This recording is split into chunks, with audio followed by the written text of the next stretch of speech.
Good evening. I'm Epstein, and here we are with your SPDR ETF stock market wrap-up, and this wrap-up is for the evening as we're here now on Monday, the 18th of March, 2024. Well, NVIDIA finished up $6. They had their end of the day developers program where they explained, I think it's called Blackwell now, their new chip, and it's quite a chip, what it will do. It's certainly a breakthrough, but the stock didn't go crazy on it, which was surprising to me. So we will see what that all means. Last I looked, it wasn't big number one way or the other from right here. Now, what we have tomorrow, we have some data coming out, and the data is going to be first the housing starts and permit data. Then we're going to get weekly retail sales. We're going to get the Federal Reserve FOMC meeting ends on Wednesday at 1 o'clock with a statement. The dot plot will be coming out this month, then the press conference. And tonight we get the Bank of Japan and Reserve Bank of Australia's monetary policy. So there's a lot happening in a very short order of time right now. When you take a look at the day, it was sort of mixed. IWM down, DIA down, but up in SPY and QQQ. I'm of the opinion it doesn't matter what the Fed does. They're not going to announce that they're going to do anything at this meeting is what I mean by that. I think you have to wait, as I've written in my updates, at least for 2 or 3 sets of data to prove in a row that inflation is falling. Barring that, I see no reason for the Fed to make a move to cut interest rates. Think about this. If they start cutting in its end, the only reason you would do it is because the economy's tipping. If you're doing it just to cut, you're going to raise inflation again. But that's the exact thing they don't want to do. So they need to see something weaken. Have they seen it? Well, you can't say that they have if you're looking at the PPI and the CPI numbers in any manner. We can say we saw the first wobble in unemployment, but that's really all that you've got. So what can you expect the Fed Chair Powell on Wednesday? More of the same. The Fed is looking at the data. They think the next move is probably a cut, but they need to see the data prove that. And if pressed, they probably say they're open to anything, depending on what the data shows. Now, when we take a look, Amazon, better day, but it gave up all the gains by the end of the day. Netflix held on to them. Home Depot not doing the best that you could. Google getting a little bit of a bounce. And it was great to see that Apple is now looking to get together and possibly do something with AI. I think that's really necessary. It sounds to me like a great deal for both them and AI. So I like what I'm seeing. Now, you know, this weekend I covered Schlumberger, and I'm thinking that if this market can start clearing this area right here, you might be in for a surprise. So that 53.92 area, the market, I think, has already bottomed out. And it wouldn't surprise me that we go higher. You know, the XLE, if you look at it, went up, it sort of stalled, and that's made up of a bunch of these energy-type companies. You can see the resistance where you're at, the 200-day average. The market is fighting that. You're trying to bring the 18-day average up and over the 18 to get another crossover of moving averages. When you look at the Bollinger Band, you don't think you're fighting right at that number in the 200-day average? I certainly do. And you have the embedded reading. It's all friendly, the market.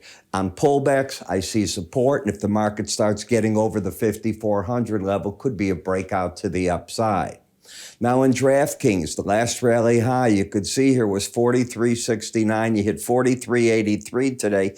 Are we going to get that move to the upside? Very possible. I'm sorry about that piece of data. The vendor does work at this hour now, and I don't know why, but it's making it hard for me to do that. So if you see those, it's the vendor putting through fixes right now, whatever they're doing.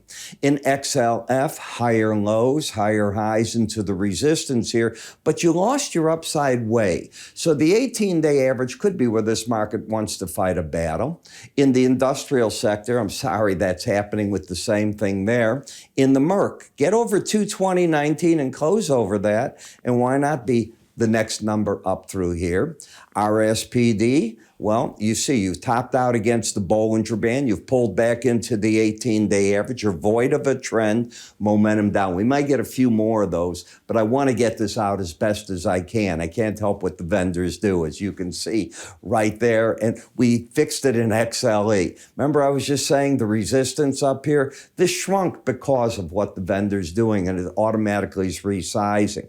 In GLD, before we get another bad quote, the market hanging on. If you lose the embedded reading with this number closing under 79, then I wouldn't want to be hanging on to longs. If the market can get back over 200.63, $200.63 could be a move to the upside in front of you. Silver market is stronger than gold. On pullbacks, I'll be looking to tell my customers ideas on buying in this market. The copper market's on a breakout to the upside. On pullbacks in this market, I'm very interested on the long side. Honestly, if you think about China, their data's getting better. If other countries are going to start cutting interest rates, you start pricing in that move in copper. TLT, nah, you couldn't get me to touch this or BND right in front of all these banks making their moves right now. Dollar, sorry about that, but you saw it was to the upside and you're going to get maybe a bad piece of data in FXE. Now we're okay to the 18. I'm so sorry this happens. I have no control over it. And part of me doesn't want to even go with that. But you know something? I'd rather put this out for you than not put it out and get it done that way. Now, I'm going to be writing tonight and tomorrow about what the different central banks are going to do and how they're going to do it. It will affect DIA, IWM, FXE is going to be impacted, UUP will be impacted. Items priced in dollars are going to get impacted over the next 48 hours. But I am of the opinion that the market's already absorbed a 4.5% 10-year interest rate, and it didn't impact the market. So why, with the Fed sitting on hold a bit longer, have the long-term negative impact? It's hard to think that it will, and those are the things I've been writing and telling people. And so far, what are we seeing? We're seeing inflation in gold.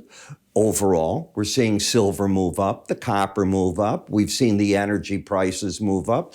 The Biden administration is trying to find a way to convince us that they're going to be able to not sell oil out of these strategic reserves. Why would they want to do that? Because if they sold the oil, they would drop energy prices possibly back a little bit, and that might help the president down the road. Because if gasoline goes up, you think that helps him with this election? I have my doubts. I write about this and a lot more. So if you'd like to see what I write, it's twice a day. Go to iraepstein.com for a free offer under free offers. If you've already had the free offer, well, then just go in and go to the word research, sign up for it there, and we'll take it the rest of the way. I'm Ira. I'll see you first thing in the morning, and we will have a lot to talk about. Take care.